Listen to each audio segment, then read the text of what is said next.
Hi everyone, welcome back. Today I am going to be doing a review from one of my favorite niche houses. This one is none other than Histoires de Parfums Fidelis. Once I get that in focus, you'll be able to see.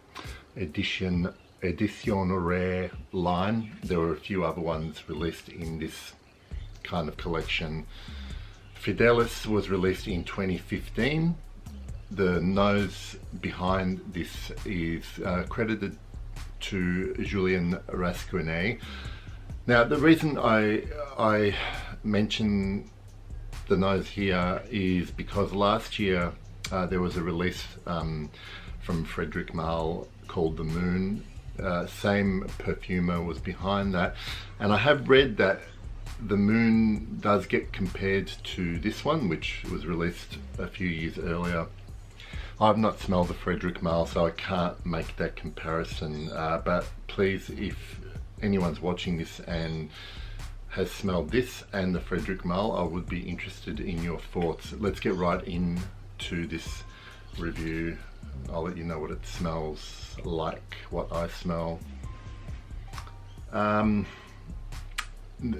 The opening is actually quite beautiful. I get this very ripe red, juicy berry note.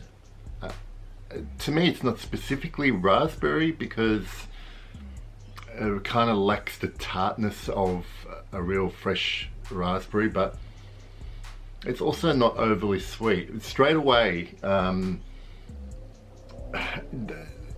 it's like for a few seconds you only get that berry note, but then it immediately gets taken over by some spices.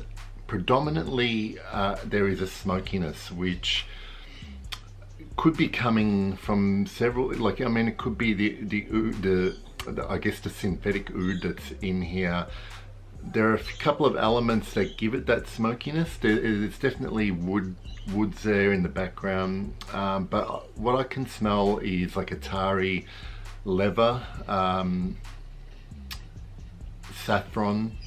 There is also a hint of cumin, but not enough to give any kind of, you know, sweaty, what cumin is well known for.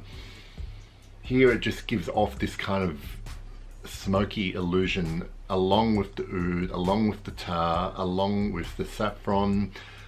There is a leather accord in there, which is created from, you know, which is a result of that tarriness, the smokiness, the saffron. I smell quinoline in here, which is the aroma chemical that's used in a lot of leather accords. Usually I can't, my nose just can't abide this aroma chemical, but here, when it's used in too big a quantity, here it's blended perfectly. So in the initial few minutes you get this lovely ripe berry, you get leather, you get smoke, you get woods. There is a coffee note in here. Now, I will admit that when I heard about this fragrance the first time, it was the fact that there was a coffee note in it that kind of got my attention. I was looking around for a good coffee scent. If you are looking for a coffee dominant scent, this is not the one to get, although coffee does impart its persona on this fragrance. And the best way I can describe it is, here, let's say the perfume is a painting. The coffee is kind of used in the same way as a painter would ground their canvas in a kind of background color and then paint over that color just to give it a particular character, a hue. So yes, the coffee is there along with cardamom, because cardamom and coffee make such good olfactory partners, but it is totally in the background. The coffee is lending the whole perfume a bit of that kind of bitter, woody character. As this develops, what I find is that nothing totally fades away. So some of the top notes kind of remain well into the progression of this scent, although obviously they get softer. But the best way for me to visualize this fragrance is that it has like a kind of rough exterior with a beautiful, soft, warm, inviting, delicious center. And in that respect, it's a three-dimensional scent, because you are wearing this at times and you totally get all the, I guess, masculine, outdoorsy, smoky leather, bit of dirt, woods, and then you get the more inside, you get the more juicier, sweeter, slightly fruitier, feminine aspects of perfume. It is actually quite a beautiful composition. And I was thinking about this when I was wearing it today, how I can love smelling like something, but then my problem with this perfume is that if you're one of those people that need an occasion to wear something, there's no way I could tell you what you could wear this for. This is completely, this is actually quite a personal scent. You are wearing this smell. If you're going to like this perfume, you have to like it for yourself. And I know most of the people that watch this channel only care about that.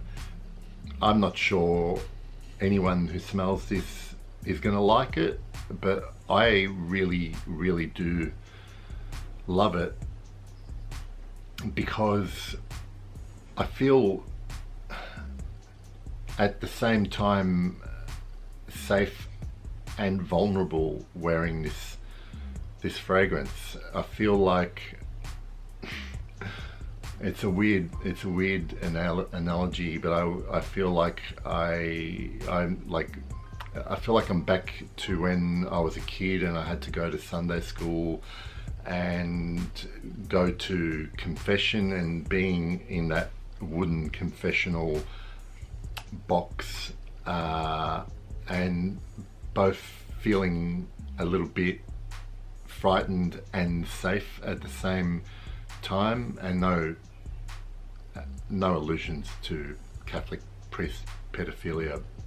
I'm only talking about the feeling of being in that confessional. It's really weird, and that alone won't tell you what this smells like. Ultimately, the main accords here are smoky woods.